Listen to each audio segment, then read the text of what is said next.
जब बंसी बजाते हैं तो भगवान की अद्भुत छटा है। पीडम नटवर वपुः कर्णयो कर्णिकारं बिभ्रतवासः कनककपिशं वैजयन्तीं च मालाम् रन्ध्रान् वेणोरधरसुधया पूरयन् गोपवृन्दैः वृन्दारण्यं स्वपदरमणं प्राविशत गीत कीर्ति।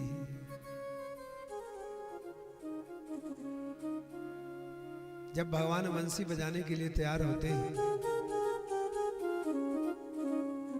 दो बार भगवान की बंसी बजती है भागवत जी। एक वेणु गीत में, एक रास पंचाध्यायी। दोनों इस वेणु गीत के निनाद को जिसने मानस पटल में स्थापित किया है वही गोपी गीत रास पंचाध्यायी की बंसी को सुन पाया है। भगवान कोटि कोटि कम नहीं है। सुखदेव भगवान कहते हैं, भगवान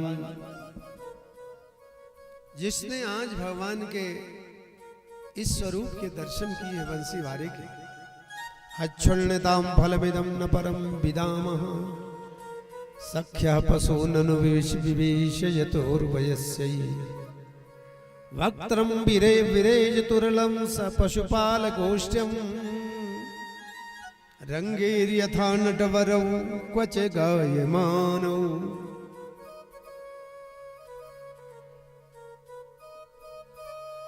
भगवान के दर्शन करना ही नेत्रों की सार्थकता है। भगवान के लिए हाथ जोड़ना, इन हाथों से भगवान की सेवा करना ही हाथों की सार्थकता है। तीर्थों में हमारे एक पैर चले जाएं, पैरों की सार्थकता है। और आज गोपियां कह रही हैं ब्रज की, आज भागवत दर्शन कर हमारा जीवन सफल हो गया। हमारे हाथ काम, इन हाथों से सत्कर्म हो जाए, भगवत सेवा हो जाए, पूजा हो जाए, माला जपते रहो, यही जीवन की सार्थकता है। हाथों चरण राम तीरथ चली जाही राम बसहु तिनकी मन हुमाई। जब कन्हैया ने बंसी की निनाद की तो नद्यस्तदा तदुपधार ये मुकुंद गीतो मावर्त लक्षण मनो भव भग्न वेगः आलिंगन स्थगित मूर्मि भुजैर्मुरारे गृह्णन्तु पादयुगलं कमलोपारा। कन्हैया के एक दिव्य छटा के दर्शन करा रहे हैं भागवत जी के अंतर्गत। सब लोग सतर्क बैठ जाओ। यमुना के किनारे एक कदम वृक्ष है, लंबी लंबी कदम की डालियां हैं। एक डाली यमुना की तरफ गई हुई है, ध्यान करिए। और यमुना की तरफ जो डाली गई है वहीं कन्हैया विराजमान हो गए। यमुना जी थोड़ी ही दूर में है जल। हवा के झोंके जब आते हैं तो कन्हैया के चरण नीचे हैं तो यमुना जी लेती है। यमुना जी का सौभाग्य है आज गोविंद के चरण, प्रीतम के चरण ले रही है। तो यमुना मैया से किनारे के वृक्ष कह रहे थे, ये वृक्ष है, वृक्ष सजीव है, ये बोलते हैं। आप इनको मानो तो ये बात करते हैं। वृक्ष, इनकी सेवा करो, पुत्रवत सेवा करो।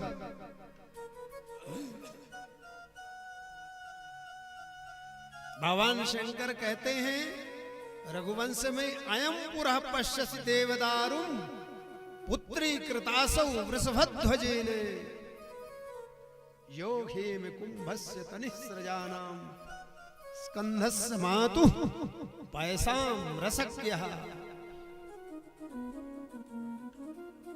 ये जो सामने वृक्ष देख रहे हो देवदारू का, भगवान शंकर ने इसे पुत्रवत माना है, तो वृक्षों को पुत्रवत मानना चाहिए। उजाड़ो नहीं, वृक्ष लगाओ। और जीवन में एक वर्ष में तो एक वृक्ष लगा ही दो। हर जब तक जीवन तब तक हर वर्ष वृक्ष लगा, हर वर्ष कम से कम 10-20 वृक्ष तो जीवन रहते रहते तैयार हो जाए। वृक्ष जैसे परोपकार फलदार वृक्ष, जहां भी मौका मिले भगवान ने इस लायक किया हो वृक्ष लगाना चाहिए। हमारे अशोक शर्मा जी हमारे गौशाला में, हमारे जहाँ हमारा बाग है वहाँ गौशाला में, वो बाग में इन्होंने काफी वृक्ष लगवाए। हमें याद नहीं है लेकिन बहुत वृक्ष लगवाया है। वृक्षारोपण आम का, आंवले का, अमरूद का, इन वृक्षों का बड़ा उत्तराखंड के वृक्ष आपकी तरफ नहीं लगेंगे, यहाँ के वृक्ष, इन वृक्षों की बड़ी कीमत है। एक संत जी मौली बाबा ने कितने प्यार से बता रहे थे, महाराज मैंने यहाँ 18 वृक्ष उसके सेब के लगाए यहाँ पर, यही सनकादिक घाट। तो वृक्ष लगाना बड़े पुण्य का कार्य। हमने हजारों वृक्ष लगाए। तो हमारे उमेश जी व्यवस्थापक हैं, तो गए बाग में तो कहने लगे, वो जो माली था देख रेख कर रहा था, कहा महाराज फल तो बहुत आते हैं लेकिन पक्षी बहुत खाते हैं। तो उमेश जी ने कहा हमने तो लगवा ही रखा इसीलिए कि पक्षी खाएं, बंदर बहुत खाते हैं, तो बंदर खाएं, उनकी कोई खेती थोड़ी होती, और जो बचे खुचे वो आप लोग भी खाओ। तो महाराज यमुना के किनारे जो वृक्ष हैं वो बोलने लगे, यमुना से कहने लगे, यमुने हमने तुम्हारी शोभा को बढ़ाया है, हम आज कुछ मांगना चाहते हैं। तो यमुना भी बोलने लगी, कहो क्या चाहते। तो वृक्ष कह रहे हैं, यमुने तुम्हारा सौभाग्य है तुम गोविंद के चरण लेते हो। बैठे कहाँ हैं गोविंद? हमारे स्वजाति वो भी वृक्ष है कदम में, और हम भी वृक्ष। हमें सौभाग्य नहीं मिला, लेकिन हमारे कदम वृक्ष को सौभाग्य मिला है। हम भी अपना सौभाग्य चाहते, कैसे? हम वहां तक नहीं पहुंच पाएंगे, लेकिन सेवा चाहते हैं। हमारे इन पुष्पों को आप गोविंद के चरणों तक तो भेज दो। मैया यमुना कहती क्यों नहीं, मैं तैयार हूं इस सेवा के लिए। आया हवा का झोंका, गिरे हैं पुष्प। मैया यशोदा उन पुष्पों को ले जाकर गोविंद के चरणों में अर्पण करती है, और गोविंद से कहती है, यमुना ये मेरे तटवर्ती वृक्षों की पुष्पांजलि भावांजलि है गोविंद, इन्हें स्वीकार कर।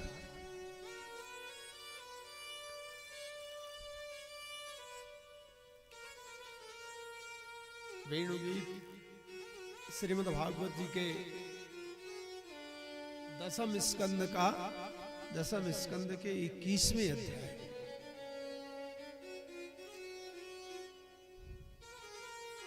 दसम स्कंद 90 अध्यायों का है। लगभग इतनी आयु होती है।